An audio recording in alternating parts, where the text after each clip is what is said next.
Ahoy, mateys! 'Tis I, Captain Horatio Honeyflakes, and I be here to tell you about me newest crowdfunding campaign. The adventures continue with me crew, the Mighty Mascots, in issues 7, 8, and 9. Just focus your looking glass on the amazing artwork of Ian Warianto and Anton Bondi. Me crew, the Mighty Mascots, are up against some scurvy scallywags, and we need ye help to defeat them. There be a bounty of exclusive treasure, only available here, where X marks the spot. I spy a huge coffer of bonuses and stretch goals on the horizon.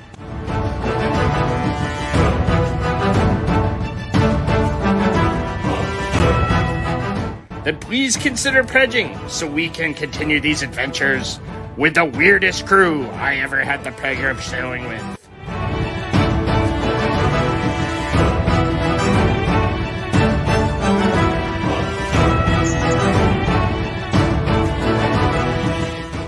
Mascots Unleash!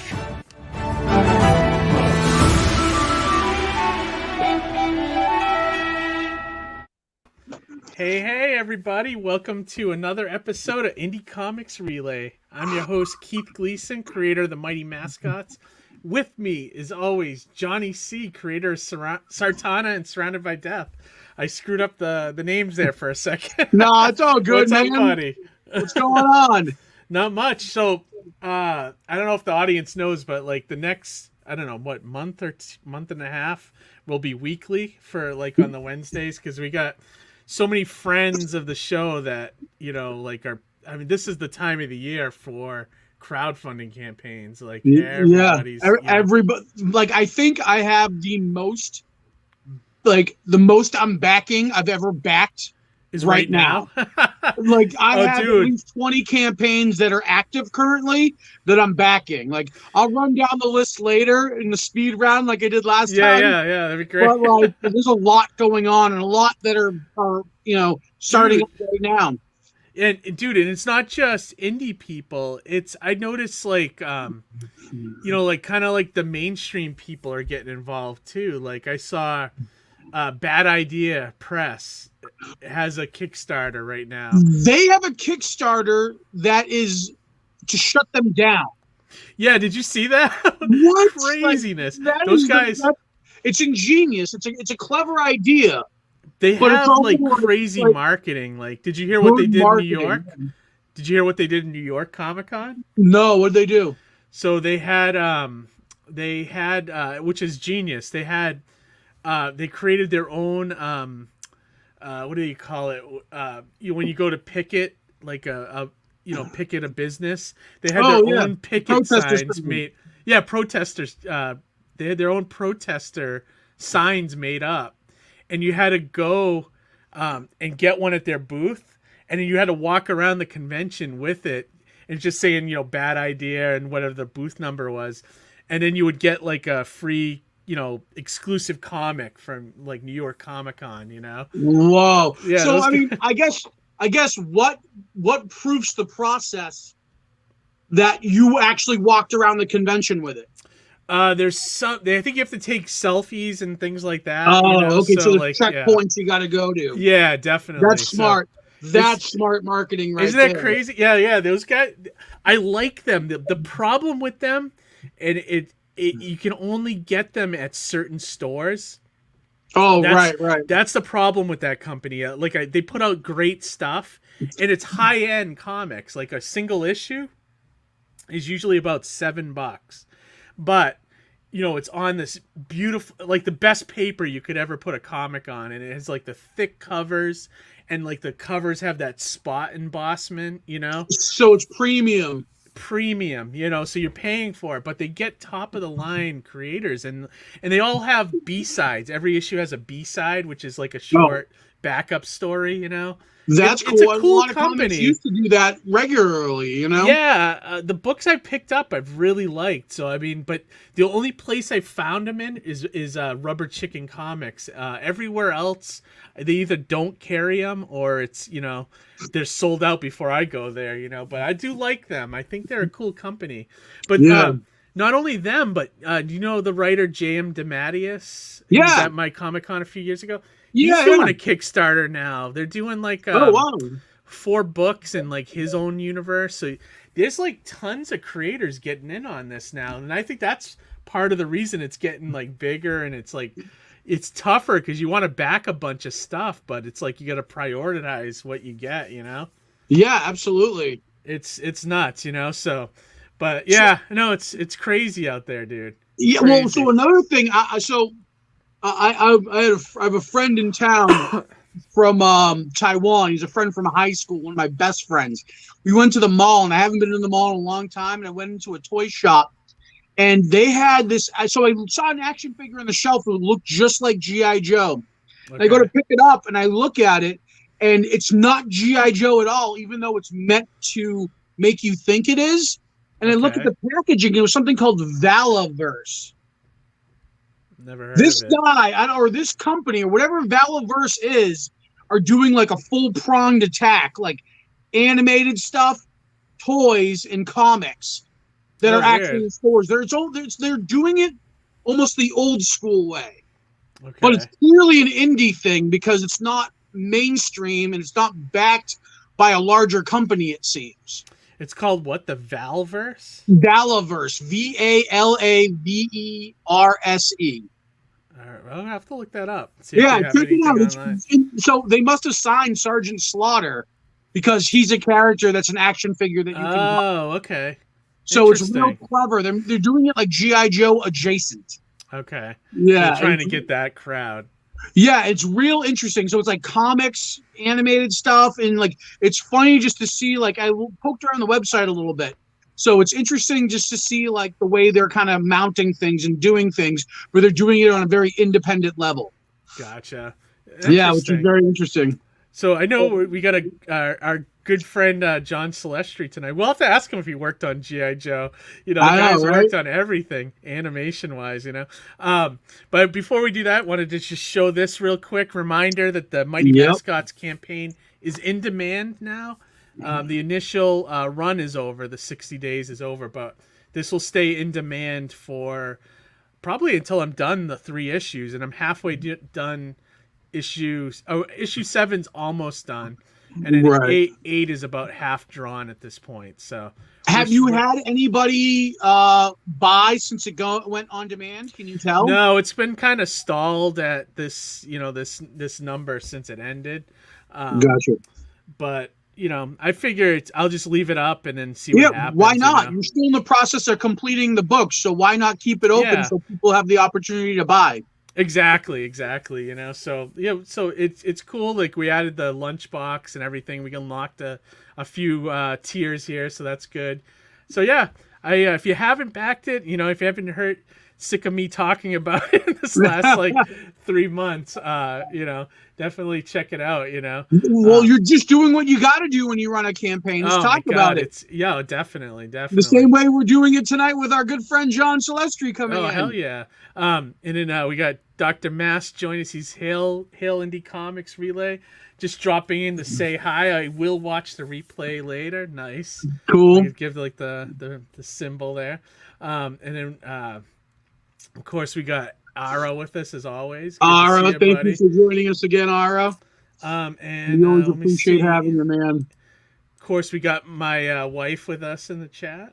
Hey, Amy. Beware those Gardner problems. Yeah. And then Ara said he loves JM, got his autograph at Plastic City. Hell yeah, dude. Hell yeah. Nice. And then Harry was asking, is Sergeant Slaughter still calling people maggots? Probably. His action figure was pretty quiet to me. It was what? His action figure really didn't say too much to me. Oh, okay. That's awesome. All right, so without further ado, because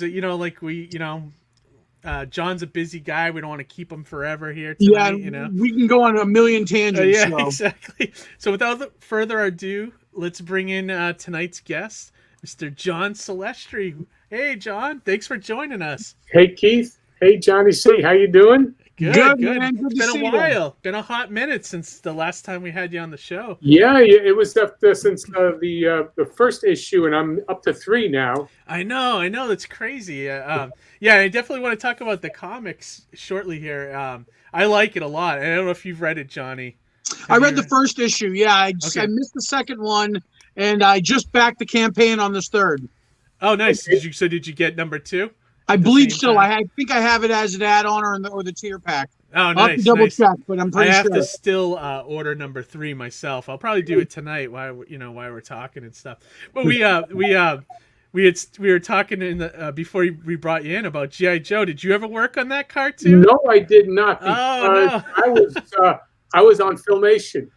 Okay. Oh, so you worked on the good stuff. Yeah. You worked on Ghostbusters, He-Man, probably, right? I was on at Filmation. I was on He-Man and She-Ra. Okay. I worked on Dragon's Lair and Space Ace. Yeah. Awesome. Yeah, those are Keith's favorites. Yeah, Rock and Rule. Okay. I animated the initial appearance of Boba Fett in the Star Wars holiday. Yes, that's yeah. I've done a bunch of Batman commercials. Yeah, the seller things that you could see on YouTube. Yeah, that back in the late '80s.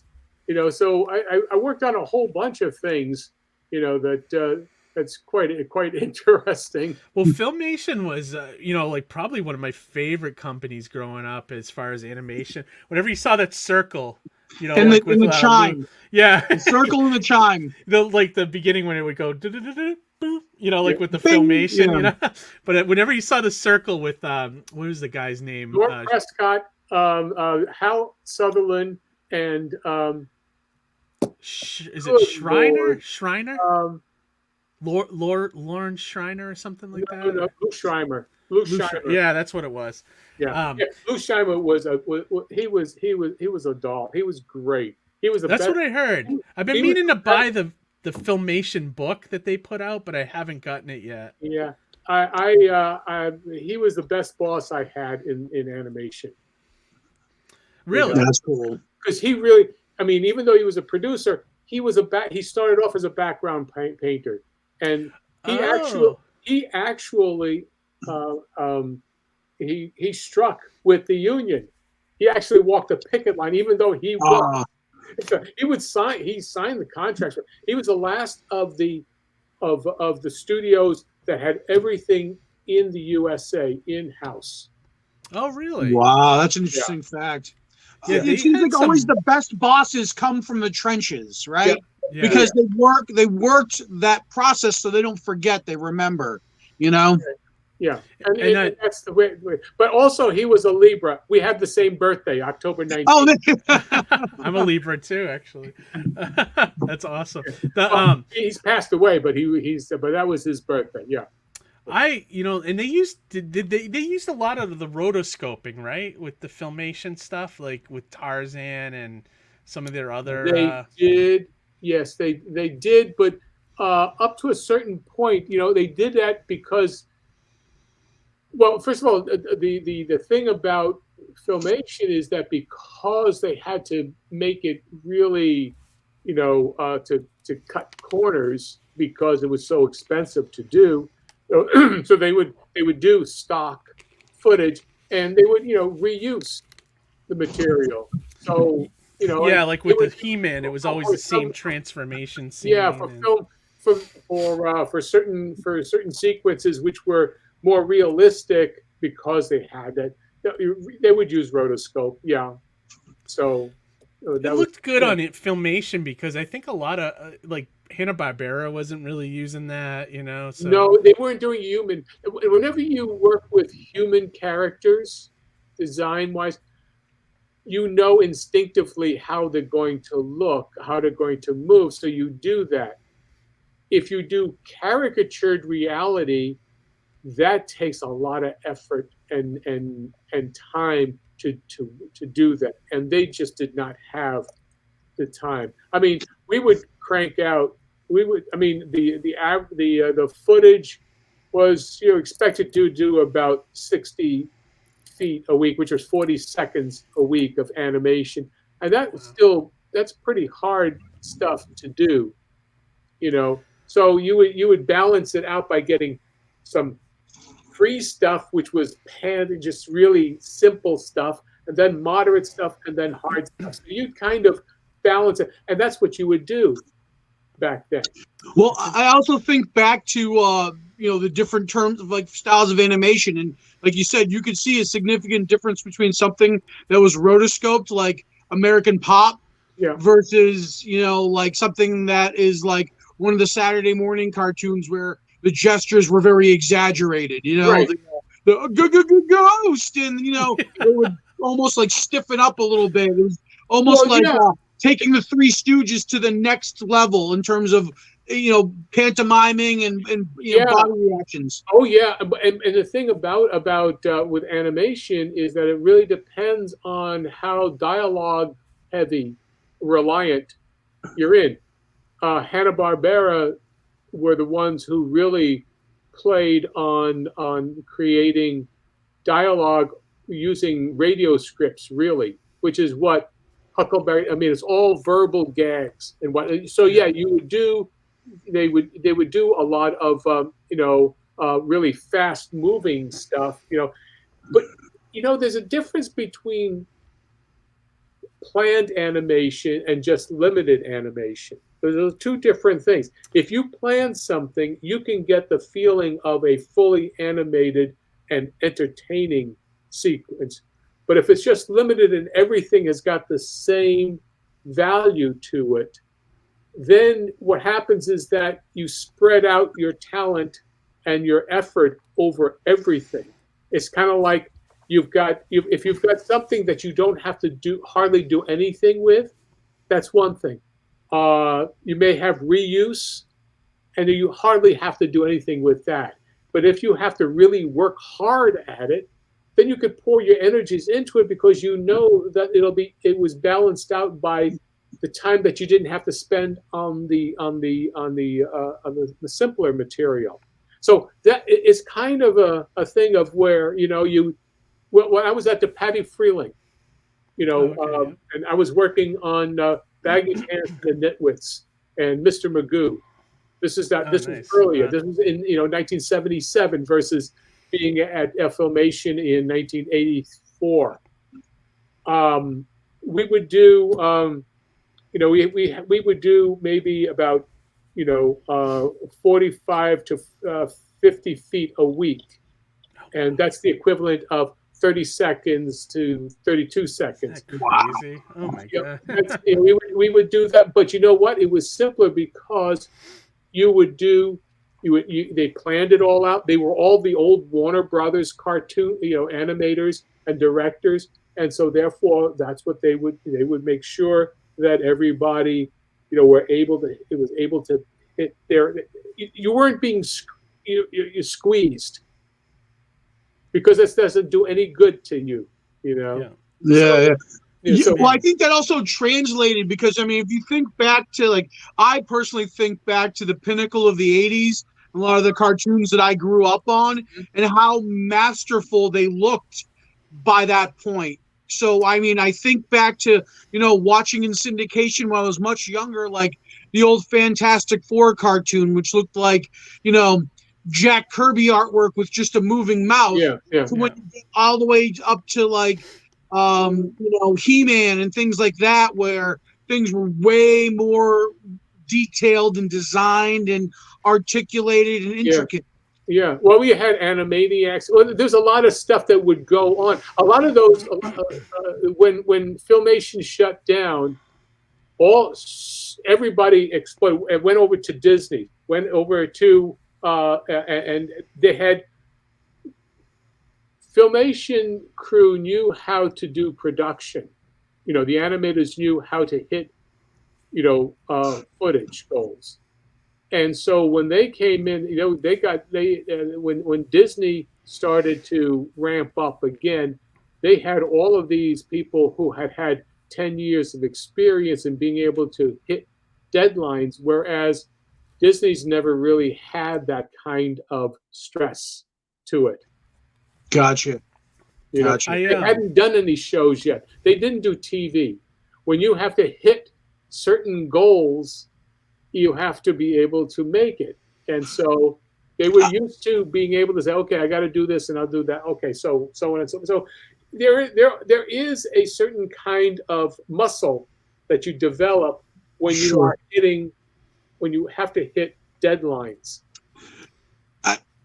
And I was just going to say, like, it makes me think, like, because I was going to ask John, like, when you're working in the industry as a part of, like, basically a cog in the machine like that, does that leave room to work on personal projects or independent projects, or was it really very much a grind working for the man, so to speak? Well, after Don, I was working on Dragon's Lair and Space Ace, and then what happened is that when we're doing the second Dragon's Lair, the studio shut down immediately. I mean, they went into bankruptcy.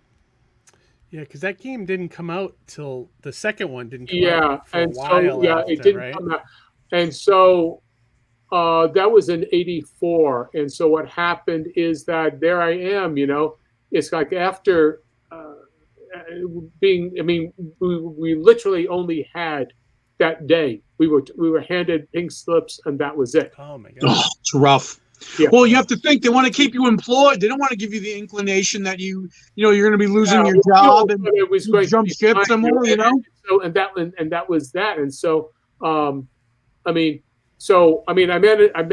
got something onto Ruby and Spears and worked on that. Turbo Team. Yes. Turbo Team. One of the most traumatizing cartoons of my youth. In a couple of shows on the Dragon's Lair show. Yeah, the Dragon's Lair cartoon that was Ruby Spears. But the thing about it is that once that happened, I decided I'm going to start, working on doing comic strips. Oh, okay. So and did that's you how do a I comic strip? started developing my ability to write and think in terms of the stories. And so I would work on story gags and story plot lines and things of that nature. I did all kinds of stuff. So I would do my own material after work. Oh, okay. So that's what, but it really depends on how you were. We didn't have these crazy deadlines. I wasn't working for, having to do 60-hour weeks. At Disney's as they did on the features, because they were grinding things out.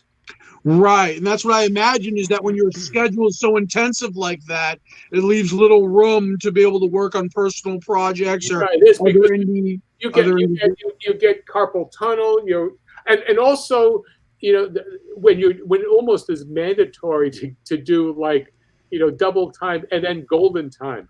I mean, oh, what's golden time? Is that like a fancy overtime? Okay, here's the thing. You get time and a half for overtime. Okay. That was 15 hours. Okay. You hit another 10 hours, and that's double time. Oh, and there's okay. golden time, and that's triple. Wow. Okay. Wow. And so that's how they motivated people. When you start getting into the 60-hour week and 65-hour week, then you're really hitting, that's like in film. If you're an extra, if you there's like a 15-hour day, like you said, John, and that 16th hour is, like you said, the golden hour. I think they say, right? The golden time, and then that's where you're getting paid your full day's wages again. So you worked your full day, plus you get your day again because you went into that 16th hour. Right. Well, that's a lot of extras. Like if you're on a troubled production, that's like perfect. That's like Easy Street because you're sitting around all day. Yeah. You're putting in like a little bit of work, but you're getting paid double the amount. Right. Yeah. Well, let's put it this way. The Journeyman Animator, by 1995, just Journeyman was making $1,400 a week. Wow. Then, yeah. I mean, it's not, I don't know what they're doing now. I mean, it's been a long time for me, but but back then, $1,400 for a journeyman, was your basic. Now the journeyman, is that like the basic like Well, animator that's level? the first one. Well, when you have an apprentice, there are different categories, but when you work your way up, the first 6 months, you're starting off and you're learning. You get a cat. You get into, you're going to be assistant. They're different. Assistant, they're an in-betweener, assistant, and animator. And an animator would be, say, it's your first, say, 6 months as an animator. Well, you're maybe about $200 less until the next 6 months, and then you become a journeyman. Well, then from that point on, you're ranked a journeyman, and you get the full amount. Gotcha. It's experience. It really depends on what you're doing, but that's all. That doesn't mean that when you get hired, you go that by union standards, that you've been in the union for X amount as employed as an animator for 6 months or more, you're a journeyman. It doesn't matter what studio you're at, as long as they've signed a contract. That was it. That was then. I don't know what it's like now. Gotcha. So don't quote you. Listen. I only tell from a historical perspective. Okay. Yeah. What I was going to say that when you talked about fixed animation earlier, I imagine this is what you meant by it. Like I went to see the Hanna-Barbera exhibit up at the they had it at a museum exhibit, and they talked about how Hanna-Barbera a lot of the characters would have ties so that they would not have to animate below the tie. They would just do the face. Right. Is That's that what smart. you meant by? Yeah, it's all planned. I mean, the design has to be simple enough that it doesn't matter that you're not moving. Gotcha. I mean, and that's what you mean by fixed, right? Yeah. If you're doing for example, I'm here, and all I need to do is that. Well, you don't really need to do anything there, but the way to kill, instead of having to just hold it, what you could do, and the reason a lot of things are done a certain way is to keep work, people from having to do work. Gotcha. And camera is one of the most labor intensive, because if you have, you could have a cycle of a character running, and you would have that, but they're talking. All right. You still have to lay down 2 layers of cell and keep changing 2 layers of cell while one's running as a cycle, even though you've only done 5 drawings for the cycle of the run, and then the talking is going on there, but the camera is still having to do that. So I was just gonna say, I immediately think of Johnny Quest. Yeah, because there would always be the scene where he's running with Haji, and everything's almost static except for the running and the mouth moving. So that makes a lot of sense. Yeah, or even Speed Racer. In hindsight, Speed Racer is very stiff in that regard, right? And like you said, there's fixed animation, and they probably relied pretty heavily on that. Yeah, on for dialogue, and for really. Limited animation, and it could be planned, but at the same time, you're limiting the amount of movement, so which is different from planned and reuse. With that, I'll tell you one trick. A lot of times people say, "Well, why don't you just, you hold the body, and you are." And this is for those who are doing their own animation now in computer. Yeah. Okay. Because now you don't have to worry about cameras and doing that kind of shifting of acetate and picking out, putting it back down, right. And so forth. Flipping it. So what you do is this: instead of having to, if you want to do just talking, and you want to hold the body, run a cycle of doing tracings.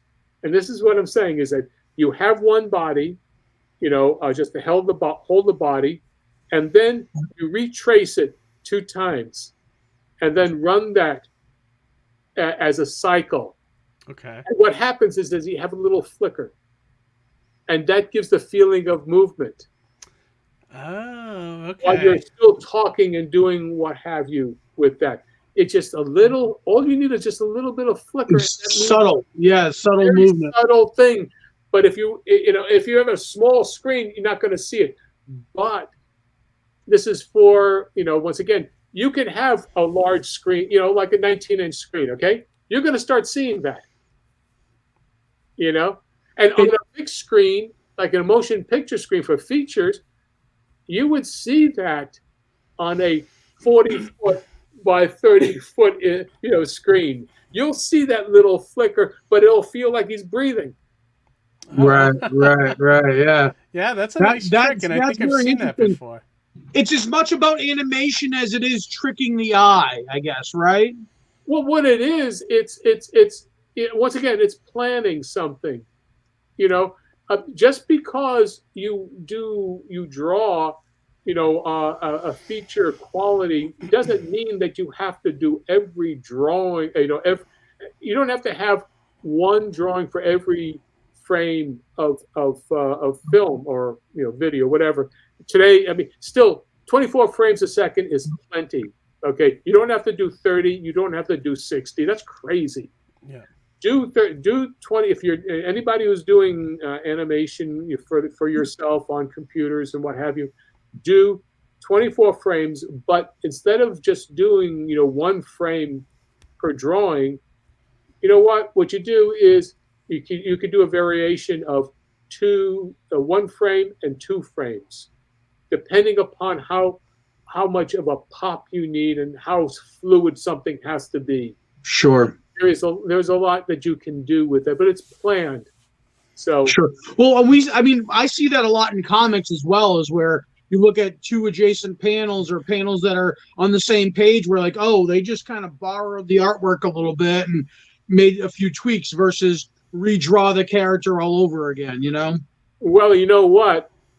When you repeat that like that, unless it's really for a particular reason, I think that's really boring and it's cheating. I agree with you. No, I agree with you. And it's laziness. Yeah, definitely. Well, the thing is, it's boring, it's cheating, it's lazy. Because you can cut and paste, unless you copy and paste something, do something with it. It's kind of like if you want a transition of time, make it seem like that person is doing something. Just because you've held something, well, if it has to be held, I'm sorry, for dramatic effect, it's been done so much.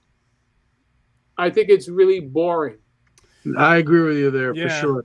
Boring and but it's happening in mainstream comics right now. You can pick up X-Men and see that. I'm going to say this. I think 90% of the industry is amateur when it comes to being able to tell stories and write stories and develop personalities. It's amateur time. All of them. Yeah, I agree. I know that there's a lot of. I'm sorry, this is old man talk, and No, but we agree with you.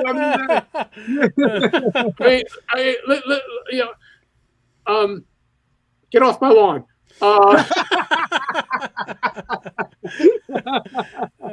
I'm going to tell you that if you have energy in your drawing, that beats any amount of overall experience and slickness. I was 20. I had just turned 28 when I did Boba Fett. Okay. I'd only been in the industry for 3 years. Oh wow. That was maybe my fourth assignment as an animator. I'd been animating full time only a year. Oh wow. And that was the first one you directed too, right? That's quick. I'm sorry. That was the first one you directed too. No, right? I didn't direct that one. Oh, Well, you didn't do it. I developed. I developed how Boba Fett worked, and Gotcha. I and like the look animated. of Boba Fett in that short. Like I really there's something about it. I really like what you did with the character. Well, It feels acid trippy to me, which I really, like. it's a thing of I was trying to do something. We didn't do TV. Did not do a full animation. We did. This was a planned animation thing. We were really doing the very best we could. But you know what? It had the feeling of Mobius and Heavy Metal Magazine, and that's what the direction we got from Lucas is that he wanted it to feel like a Heavy Metal Mobius cartoon. I think you guys nailed it, because You nailed that. When I see the design of it, I see Mobius's influence in there. Oh yeah, it's all there. So yes, and so that's what we did. But you know what, you have to go and be willing to try things. And I tried. I attempted to gauge Boba Fett as a he was a bounty hunter. He was a gun. He was a gunslinger, a gunman. Basically. And so I would treat him that way. The things about with his gloves and just everything about him was he was a hired gun. Yeah. It was basically Clint Eastwood. Yeah. Well, even the betrayal, everything screams spaghetti western from that short. Yeah. Yeah. And then there you go. So that's what we did. I mean, the script was from Lucas and his team, so we had that. And so I think that was the first time. Yeah, and you could go back and look at and really study to see what animation was going on there. When we did it, it appeared in the only time the November of 1978. No one had ever hit another animal on TV until I whacked the dinosaur, his dinosaur mount with his pitchfork weapon. I love it. That's great. No, I for a long and did you ever get feedback from Lucas after? Did Lucas like it? Well, from what I understand, he disavowed everything. He didn't want anything. Well, I know he hates the holiday special, but did he like the animation? I never got any feedback on that. Oh, you never did? Okay. No. I mean, honestly, I kept my drawings. I kept my really rough drawings. Okay. And so I kept them and so I scanned them and I made sure I had them. But they were basically the kind of drawings, the very rough ones. I would redraw them, and that was what would go into production. So basically, what I kept were basically scraps. The initial 30-second, 1-minute sketches that you would do as animation, but it was all the energy in there. So I kept those. Yeah, I mean, because the holiday special, the only thing everyone I ever know talked about was the Boba Fett short. It was the coolest part. Everything else was just like, who cares? The Life Day stuff, all that nonsense. But actually, in the first, when I saw Boba Fett in The Empire Strikes Back and then Return of the Jedi, right?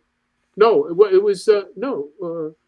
Yeah, it was Empire briefly, and then briefly in Return. Briefly in Return, where he meets his demise allegedly until later on. After seeing those two, I said, I've got more screen time in my cartoon than Boba Fett had in the live action. Yeah, you really did. You do. He's the most developed character in your cartoon than he was in any of the original trilogy, for sure. Right.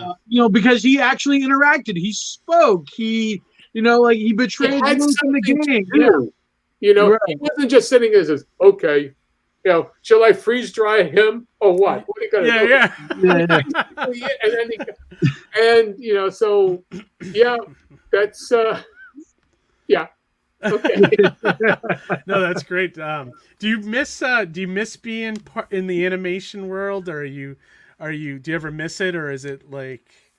Well, what I literally speaking, I miss, being able to do stuff that was what I did back then. I mean, the rock and roll and the last really good animation that I did basically are those Batman commercials, and that's 1988, 1989. Okay. Yeah, What those are style great. of Batman were you animating at the time? Was it Neil Adams or was it more towards the movies? First of all, we did it before the movies. Oh, Yeah, it okay. was like So 88, movie yeah. design wasn't even considered then. No. We were, but Michael Keaton hadn't come out yet. Oh, okay. All right. So your designs were probably closer to Batman from the 80s, Yeah, which was like Neil Adams. Yeah, it's pretty much Neil Adams and what have you of that style. Okay. The blue and the gray or whatever. Yes. Okay, gotcha. That's what you had there, and you still had the yellow design. Right. A yellow symbol, the background, and then the Batman was it the TV series came out of our show.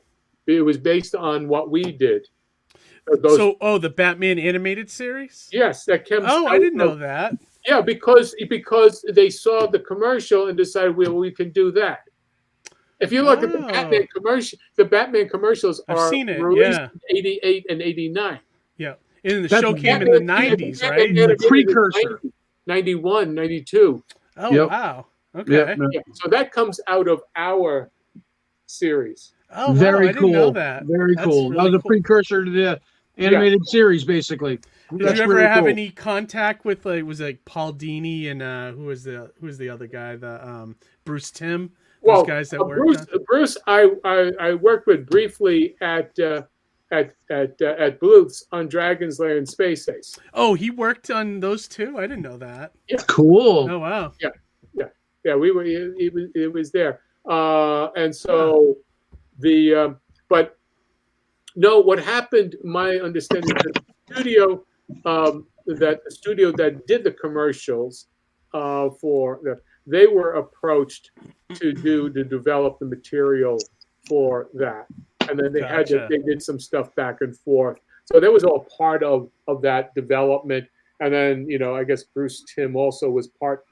What that led to that. That's awesome. Gotcha. I didn't know that, yeah. So anyway, but whatever the case is, our commercials were done first, years before. And I like your commercials. I've seen was it 2 or 3 of them that you did? There were 4. 4 of them, yeah. There's Catwoman, Joker, a Penguin, and Riddler.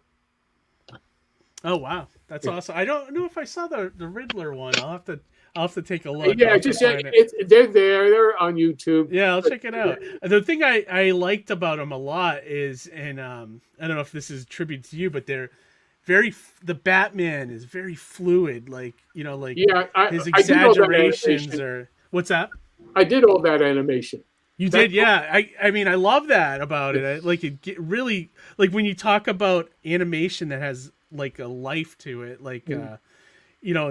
that's what I think of is that Batman commercial. It's just so fluid. And if you haven't seen it, Johnny, you should watch it. I'm trying to remember. I've probably seen it. I just don't remember it very clearly. I'll have to go back on the YouTube. Yeah, they're and cool. check it out. They're really well made. Yeah, they are. That's a case of planned animation because we had a limited amount of time and budget, so there were stocks. We repeated certain things at the beginning, and then we had stuff that we had to use, and then also had to change the lip sync. Once again, I would rework the heads a little bit because each one had a different opening with dialogue, in close up, and so I did a lot of squash and stretch of the jaw, but there was different dialogue from one commercial to the next because they were talking about the Joker and the Penguin and Right, right. and so on and so forth. So there's all of that. So yeah, there was a lot of planning to do that, and then reuse, and then really a lot of like real brand new stuff. I was going to say, was there a lot of stuff that you were able to reuse between the commercials, Yeah. or did you? But it was kind of planned because there were 30-second commercials, so it was still the first one had everything 100%. Then the second one, there were some pieces that you could have me make reuse of, and that was constant throughout the others. So it was maybe about a 30% reuse, and 70% new stuff. Wow. Okay. Yeah. Yeah. I mean, I could talk to you about animation forever. Like, speaking of just commercials, real quick, did you ever work on any of those Jack Kirby Crest commercials at all? No.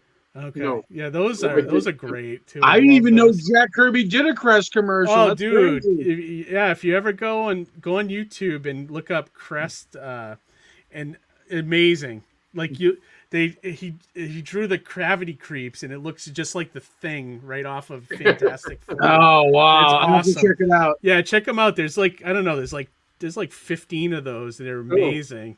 That's cool. You see Kirby all over it, dude. And that's funny too. Is like I may have seen it in the past, but not made the connection. And you will now when you see it. See it. Yeah. Yeah, if you watch it now, you'll totally see it. Like the cavity creep like points to the screen the way like Jack Kirby characters used to. Oh yeah. Awesome. That's really cool. That's really cool. King, man, the king.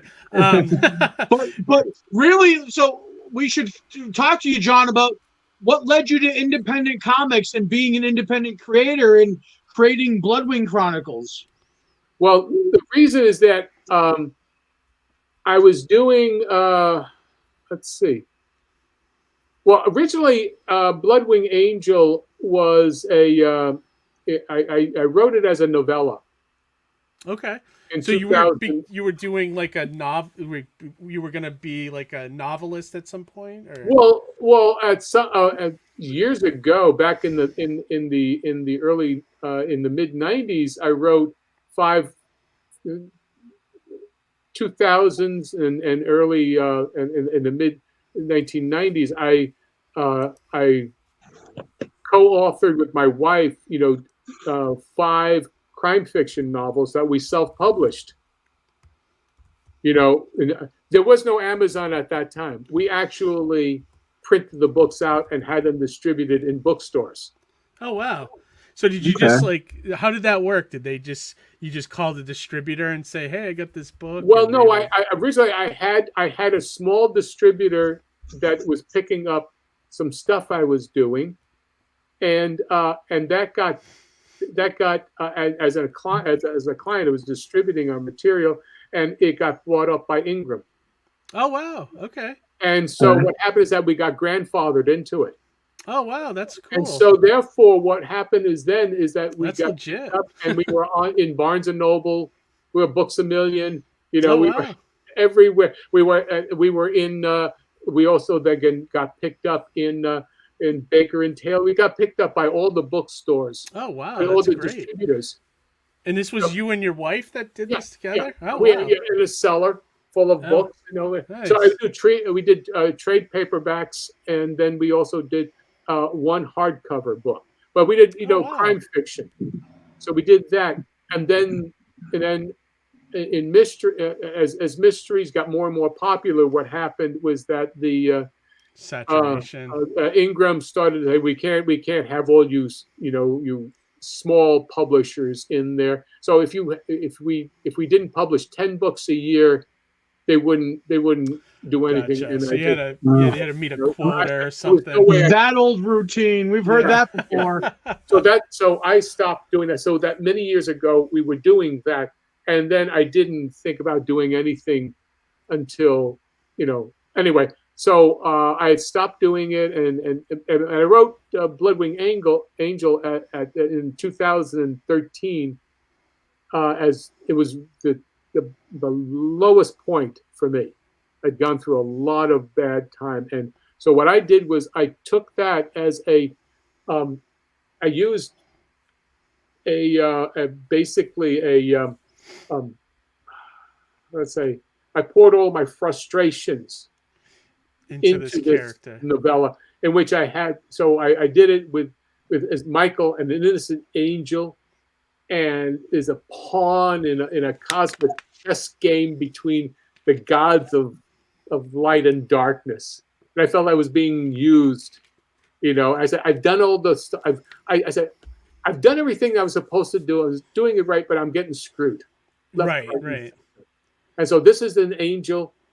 I said, this angel is an innocent angel, the most innocent angel there is, and I make Michael me. Gotcha. And so that's how I wrote the novella. It was maybe about a 68-page novella, maybe about 25,000 words, and I published it as an ebook on Amazon. And then I started playing around with saying, well, I don't know. I wanted to do stuff, and I said, well, maybe I could make it into a TV series. So I wrote it up and developed it as a TV series. Oh, okay. With arcs. Interesting.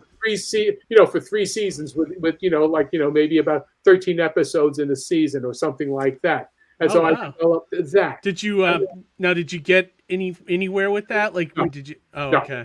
No. Okay. But it sounds like the whole process was very cathartic for you. Yes, very much so. Very much so. And so I pulled it together, and I did that, and then I said, okay, well, I tried it. We tried pitching it, and people they couldn't understand. I mean, it was too different. You didn't have first of all, you didn't have the level of special effects that you have today. Right. So we're talking about, maybe I started to try to pitch it, and develop it in 2015. I started with 2013 and started developing it even more as a TV series and whatnot. But in 2015, the special effects was still not good enough that needed to have angels and demons and whatnot. Right. That kind of computer generated graphics. But I have to say, John, I really enjoy it in its comic book format. Almost like it feels like almost, I don't want to say pulpy, but like it feels like it thrives as a comic, almost like reading a heavy metal magazine in a way. That's exactly what it is. Yeah, right. It's basically that, because it's cartoony, but yet it's serious. Yeah. I mean, and so that to me. And then so I treat it as an ongoing graphic novel, but it's a metaphorical one. The whole business with the walls. Worried about what the demons are out there and what's going to happen. And with Michael being both male and female, because in semi-human form, that's I made the decision, that the creative decision, that there are no angels that have little baby cherubs. You don't have a male and a female get together and have a little baby. Right. If they're going to be represented, when they become physical, and then not be ethereal, well, they would take whatever form they needed. Or in this case, Michael has no choice. The universe has been ripped apart because the promise has been broken. Yeah. And so in the first 2 pages, you'll see that how the universe is ripped apart, and it's restitched, and it's no longer what the universe was. And so the metaphor is, what is truth, what is good, what is evil, what is believable, what are the rules? Right. And so, to me, this is where I think that as an independent comic book artist, as a creator, you have the ability to say more than just tits and ass and guns and violence. And you need to, and so I go back to my little man, old man, yelling at the, get off my lawn. Yelling at the clouds. Do something with it. If this is all you want to do, and I'm saying, as an industry, everybody's got their choices. My choice is to do something that is from my heart. Yeah. Everybody's got their right to do whatever it is. But if everybody's doing the same thing, you're never going to go, it'll never grow. Yeah. Right. Industry. It's almost like, if all of literature is pulp, where are the themes and where is there great literature if nobody takes a chance to write? And you got to be able to do, but you have to have something to say. Right. Sure. I also feel like, just in this instance, it's like the closer you write to something personal to you, the more unique it is, because each one of us are unique individually anyway. Right. So, I mean, by bringing that to the table, as opposed to say, like, and I spoke to a film producer recently, and I asked him, well, what sells? What would I want to write to? He goes, well, you don't want to write to the industry. You want to write something unique apart from the industry that sticks out, right? Yeah. And you kind of said it best just now. It's like you need something to say, and you want to write something that's unique, and it being personal to you, you put it out there, and that sets it apart from the rest. Right, and the thing is that you've got to be and in the old days, I mean, honestly, the idea of everybody making a living doing comic books or writing is it's only something that really has been happening since Jacqueline Suzanne came up with what was that thing? The pill book, Valley of the Dolls. Okay, right, yeah. That's 1967, 68, 69. That's the first time that something like that happened, and you had a best-selling author like that. Before that, really, for the most part, almost 99% of people, you wrote your novels, but you were teaching, you were doing something else, and then maybe you sold 10,000, 5,000 copies, 10,000 copies, and that was that. You didn't figure you were going to make a ton of money on that. So, but for me right now, because I'm retired, I'm not trying to make a living off of this. I'm going to write my story, and I have many stories to do. I mean, I'm starting on episode, book 4, and I've got maybe another 3 books, including this one. I'd be 3 books in this story arc here. But I've got at least another 10 books to go after that. Yeah. Oh wow! I was just going to say, I think it shows that you aren't trying to make a big buck in this, and it's more of just about your general artistic expression by where you set your goal here in the campaign. It's only $500, and congratulations on going over and doubling it plus some. Right. For me, the important thing is to get readers. Sure. And the only way you can get readers is have successful Kickstarters at a goal or an Indiegogo campaign that is modest. Sure. And then you can get the book out, and then you can do it, and then hopefully, this is with this 3rd book, and I've reached 120 pages in the story so far. Oh wow! 120 with 120 pages in these 3 books. I've got another, say 80 or 90 pages left to go in this story. So there will be at least 210 pages of this story arc. Oh wow! And then you said you have another arc after that. I have two arcs after that. Oh, two arcs. Wow. Oh wow! That sounds like there's a lot of deep, rich mythology that you're establishing, which is great. If anybody who likes this kind of like fantasy storytelling, this is kind of like right up your alley. Yeah, it's pretty much heavy metal and 1960s underground. Yeah, material. that's what looking at that. That's what the feeling I get from it.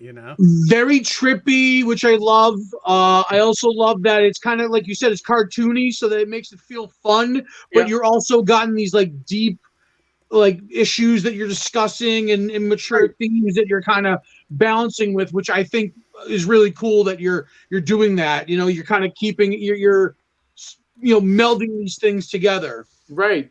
Well, I with the perks here. I want to mention this here. Yeah, this is about pretty heavy, trippy stuff here. My version of the gods of light and darkness. The whole thing of obey my rules, play the game. Yeah, right. I love your creature designs too, like the demons and stuff. I really like. They're so weird and like Johnny had said, trippy. Yeah. But I try not to be realistic. It's caricature. I'm a cartoonist. Sure. But I try to make it so that they're very animatable. Gotcha. So yeah. So if someday that's this the way I draw, yeah. No, I'm just right. It's not so. I don't care that anybody's going to do this as an animated film. No, but it's ready for it in case that But that's the way I draw as an animator. Gotcha. So it's like more the animation training and yes, and that's how I draw naturally. So I'm not going to try and emulate anyone. I'm not going to try and do. You'll notice I do a lot of flat colors, and I play around with tones and whatnot, but it's still basically flat colors, and I have a very limited palette. Yeah. And I hit a lot of, and I use the old 1950s style of color palette. So, it's like, it's something that you would get in you see in 1950s, maybe early 60s, that sort of thing. No, I really like it. I've read 1 and 2 and I really enjoyed them. And, the other thing I like, your world building is really good too. Like I the whole community you're building, like with the earth, the bar, like you have on the street there with all those different characters. Well, what did you since you read book 2? What did you think of the 1717 Club? I liked it. I thought that was cool. Like that's what I'm talking about. Where I think like the world building, the supporting characters, if you will, it's really cool. It feels like a lived in world. So I like that. I lived in that world because the 1717 Club actually was across the street from my parents' religious gift shop in Brooklyn. Oh, no kidding! Oh, wow. So was that a real place? It was a real oh wow. Oh, that's awesome. It's kind of cool that you're able to preserve this piece of history as a part of the comic book. That's kind of neat. You bring everything that you can into it. That's why cool. wouldn't you? Yeah, especially if you're doing a personal story like this. Yeah, and you have to. You have to be able to write and draw with conviction. And that's the thing, is I try to make sure that I'm having fun with every panel that I do. Yeah, that's good. I think it shows in the work, John. Like, it really does show that you're enjoying yourself here. You know what I mean? It wouldn't be as detailed. It wouldn't pop as much if, you weren't having fun in the process, Right. And it really does show. Now, John, I was going to ask, for somebody who's coming aboard the campaign, what's the tier that you'd recommend? Well, I would say for who's never done this, who's never seen it before, probably get all 3 books, which is let's see, which one is that? It would be the Trinity? Fire Fist. The Fire Fist perk. Oh, Fire Fist. Here we go. Yeah. It's books 1, 1, 2, and 3. Okay. That would be it. But if you really, if you've got book 3, if you've got the first 2 books and you want something special and you really like me and you want to support me even more, go up to the Demon Slayer perk, which is $50, and you'll get you'll get a Boba Fett. Roll your this next to it all the way down. Geet, Right Geet, all the way down to the bottom here, and you'll see 1, 2, 3. There you go. Yeah, I've done limited edition of 4 prints of from my Boba Fett sketches from the holiday special, and they're full size, so they're on 9 by 11 pieces, or 8.5 by 9 pieces, and those are sketches that no one has them. Yeah, I love these. Cool. I love him and Chewbacca hanging out. I love the portrait. I love the profile and even the reaction shot. Like, those are 4 really cool designs. Yeah. So there's a limited set of there's 4 in that set, and I'm limiting it to 100. Okay. Oh, okay. And you get all 4 of these? You get all 4 of them. Plus, that's what people need to remember. These are very exclusive. Yeah. Oh, wow. That's really cool. And didn't you offer like drawings of Boba Fett in one of the campaigns? Yeah, at the beginning. Yes. I can't do it anymore. Yeah. Trigger fingers. I've got 73-year-old finger hands, so I got to be careful. So do you do Bloodwing digital now, or is it all digital? No, I do. Let's see. Let's show you. Paper. Oh, awesome! Wow. Very cool. Yeah, and it's on the animation paper too. I see the pegs. Yeah. Oh, so cool. Yeah, that's great. I use pencil. Oh, nice. Yeah. Pencil, and then I scan. Okay. And then you just color it. You color it digitally? Yeah, I put it into Clip Studio Paint. Okay. And then I put everything together on the page. I mean, like, look at this this crazy creature design. Like, it's got the mouth with like a tongue that has a fist, and then like its tail is another head. The details it's like so crazy. I love it. It's very cool. Yeah, no, I love it. It's awesome. Like a fire. Yeah, well, you could get that. I'm offering that also as a poster. Oh, okay, that's cool. Yeah, it almost reminds you of like Guar, like the band Guar, like album artwork or something. Or some of those Remember those Rat Fink drawings? Yeah. Like, the old Rat a little Fink, bit like that too. Are you influenced by that guy? I forget that guy's name. Was Roger talks about him all the time. Big Daddy Roth. Big Daddy Roth. That's what it was. Yeah. Well, you see, you're talking about underground. Yeah. Yes. And that's what this is. This is underground, but also heavy metal. Yeah. Right. Yeah, we talked to Gary Dumm like about a month ago from like he did a lot of the American Splendor comics. Yeah. And we just talked about how cool like that whole Ohio like art scene is, and it was just like I love that stuff, So it's like it's cool to see that in your work, I really love that about it, John. Yeah, I haven't backed this yet. I am gonna back it before it's over because I need to get issue 3 myself. One thing I wanted to ask now is this campaign also running on Indiegogo too? Not yet. Are you gonna do it though there, right? I will do it.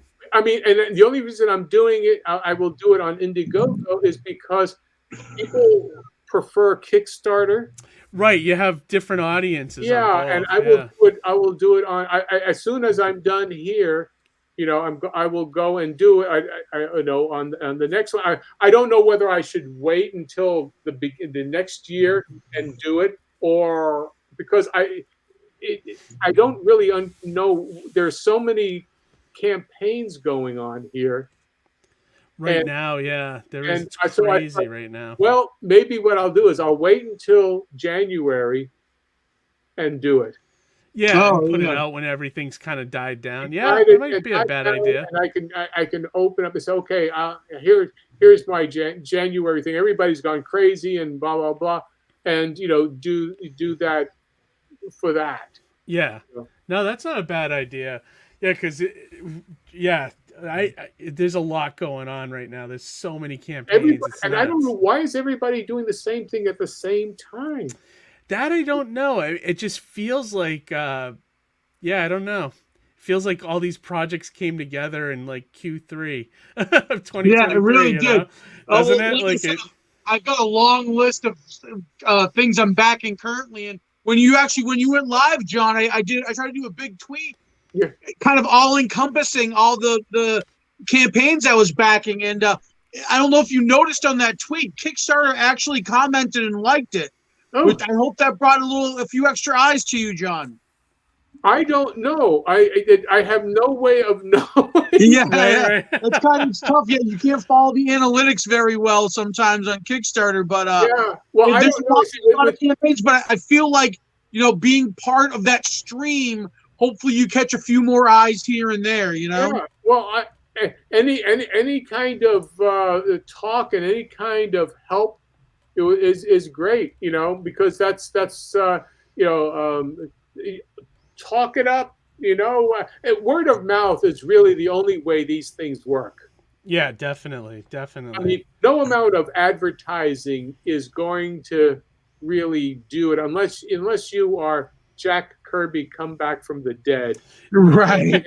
I tried Facebook ads and it was all junk. Like I don't think I got one backer from it. So I would say avoid that. And it's a calculated process too, because you have to set up your group and where you're targeting because if you just do a general wide audience, it's going to get lost in the noise. So you have to really target your marketing when you're doing a Facebook ad. And that in and of itself can be challenging because you really have to know what audience you're trying to present this book to and who's going to watch it, who's going to see it basically. Right. Oh, yeah, definitely. Well, go ahead, John. I was going to say my wife shared the link in the chat. So thank you. Yeah. You guys, hopefully you bring a few more eyes to the campaign for you. Yeah, definitely. Yeah, that would be great. That would be great. Well, I've still got another 12 days to go. Yep. So we'll do that. I've made my pledge group. Hopefully, not many will cancel it. As with Kickstarter, you never know until it's. Oh God, yeah. Yeah. Well, you're in. But when you run it on Indiegogo, that'll make up for any loss you might incur on Kickstarter, right? Yeah, we'll see. We'll see what happens on that. I don't think you'll have anything to worry about, though. I think you're gonna nail this one, John. I think this one's it's a home run. I like this book. I definitely recommend it. I think it's.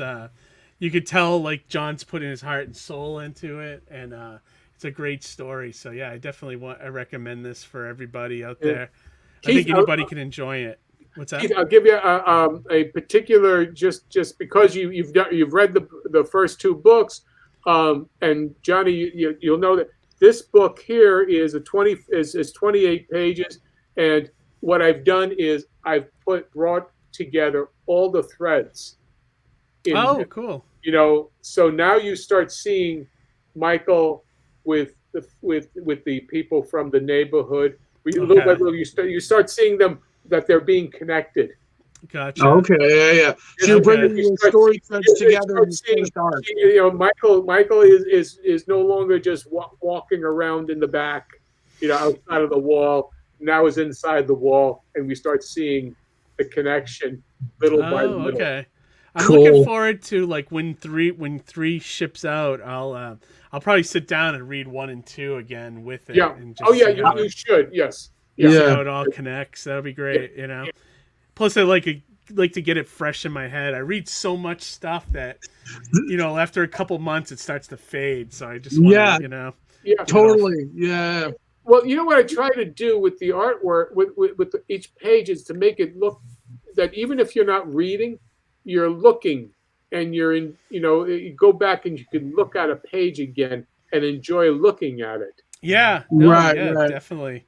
Yeah. I could totally see that. Like I said, I love the funky creature designs and everything. They feel so it's like great. tattoo artwork come to life on Yeah, page. yeah, a little You bit know like what I that. mean? Yeah. Well, yeah, and so that's where I'm trying to not be Hollywood staid. There's a certain slickness that you see in art that that you've seen that before. Mm. Right. And I want it to feel like this is something that has still got raw energy to it and hasn't been homogenized. Sure. And I think that shows. I think you achieved that here. Yeah, definitely awesome. So yeah, definitely everyone check this out. It's a great book, and back John. And if you don't do it here, he said in January he's going to do it in Indiegogo. So But why wait? Get it yeah, now. why get it? Sure. Yeah. Yeah, and that way you'll have a really a good time with that. I mean, Yeah, you'll be Because up on. even more so, you get it now through Kickstarter, right? You read it and you enjoy it, and then when it's on Indiegogo, there might be a higher tier or a variant cover that you want to scoop. Yeah. So, and what I'm trying to do is, we'll see what happens, because I might have original artwork that is available, like for like pages, the rough sketches, like the full size page that I would do thumbnails, and there's the layout of that. So you can get that sort of thing. So it might even be cool, John, just thinking out loud here, that if you show that you back the Kickstarter, you can do an exclusive tier on Indiegogo, right? Like a double dip tier. So, like, if someone shows that they backed it on Kickstarter, when you run it on Indiegogo, be like, okay, this tier is exclusively for people who've already backed on the Kickstarter. You get these extras. You know what I mean? Okay, I could. We could talk about that. Yeah, I don't know how to set Just that up. just an idea I'm throwing out there for you. Yeah. That's cool. Well, if you ever do a Dragon Slayer sketch, let me know, certainly. Yeah, Keith's on board for that one for sure. So I'm certainly all over that, Okay. But all right, yeah. Well, let's start to wrap it up. We've been going for an hour and 20 minutes now. I told you to go by in a crazy. Well, we had some great comments too, so I should highlight some of those. The comments. Dude, I've been ignoring the audience all night. I'm sorry, guys. It's just We're been a great showing conversation, though. It's easy that it happens. It's been a great. There's some funny ones here. Like Harry had said, He-Man are actually his pronouns when we were talking about He-Man. And then he had said He-Man and She-Ra movie, when She-Ra was introduced, tugged at the heartstrings. I'm not even kidding. Oh. Did you work on the movie, the He-Man She-Ra movie? No, you didn't. Okay. No. And he asked if there'll ever be a good live action He-Man. Probably not. I don't know. Maybe. It's hard to say. Let me see. Oh, my wife talking about the work weeks. Those are work weeks that pay you now, but you have to pay back later. Yeah. It comes out of your ass one way or another. Yeah, exactly. Oh, and my wife reminded me that the Hanna-Barbera exhibit was at Norman Rockwell Museum. Oh, that's what I was trying to think of his name while we were talking, and I just couldn't come up with it. So yeah, I'm glad she brought that. Harry asked about, was the Star Trek cartoon fixed animation? I think that was rotoscoped, wasn't it? That was a Filmation. Did you work on that one? No, a lot of that was just just play. Well, a lot of times with the drawings is there. I mean, it's something they would do what they needed to do. To get the production through. I would say that work on that was before I went to Filmation, so I don't know. Okay. I have to look at the episodes and look and see what was a rotoscope and what wasn't. Yeah, like I felt like that was a very stiff show as well, where they had very minimal movements, so I could see where of that poses may have been. like of Shatner and stuff. I remember. Yeah. Right. Then my wife agrees with the copy and paste. The artwork is cheap and sophomoric. It makes her crazy, she said. And then Ben said, Mr. Celestri has quite the resume. That's awesome. That must have been when we were going through all your cartoons. Do we have any other good comments here? One of my favorite cartoons ever was Thundar the Barbarian. So ahead of the time. I wish something new would be done with that. Me too. Me too. That was another Jack Kirby worked on thing, right? Yeah. Mm-hmm. And that's why it was so great and well remembered, you know. Yep. Did you work? That was Ruby Spears. Did you work on that when they? No, I didn't work on that one. No. That one would have been something to work on, I think, with you know. And here's the link for Bloodwing Angel Chronicles. So definitely check that out in the chat. And if you're watching this tomorrow, it will be in the description. The link in the description. So you can check it out down below. Mm-hmm. John, anything else you want to promote while we got you here? Anything else you want to mention? Your social medias where people can follow you? Pardon? Well, I was just saying, do you want to maybe shout out your social media where people can follow you? Well, you can find me at Celestri John, as it says right there on Twitter, and I'm John Celestri on Facebook. If you look up me, let's see, what is it called? I haven't used it in such a long time. I have what is it? I have a website that has they do cartoons, and I've got material that's up there. But okay. YouTube channel, I have my own YouTube channel, and you can get all kinds of videos on animation and some descriptions of how to do things and cool. principles of animation. So you can look it up on YouTube, and then there are links from there that you can go to my blog, where I show how I do, in people who like to read still, I've got material, right. Well, to learn too, learn animation, and that's awesome. I'll look up your website. I don't know if I've ever looked at it. I'll have to check that out. Yeah, look, just Google me, and you'll see my, if you do Bloodwing Angel Chronicles, that'll come up on that. Okay, yeah, I'll check it out. Yeah, I definitely want to see your little animations and stuff. That's awesome. Yeah. And Johnny, how about you? Anything you want to shout out? So I'm just going to run through a quick list of all the Kickstarters I've backed that are currently running right now. Okay. From the ones that are ending soonest to the ones that are just launched. So right off the bat, Star Noir, that is ending tomorrow. Don't miss out. Bloodwing Angel, October 25th. Make sure you back John's book. There's an alien in my toilet. That ends on the 20th. Side Quest number 5, that ends on the 18th. Midnight Highway 1 through 3, that ends on the 20th. Purple Eyes Volume 1, Phil Myra, a good friend of mine, November 2nd. Make sure you check that out. Sharp Wit and the Company of Women, that ends on October 27th. The Kryptonauts, don't forget those guys. Yep. Oliver and Crew, that's on October 16th. Wow. All In, that ends on October 21st.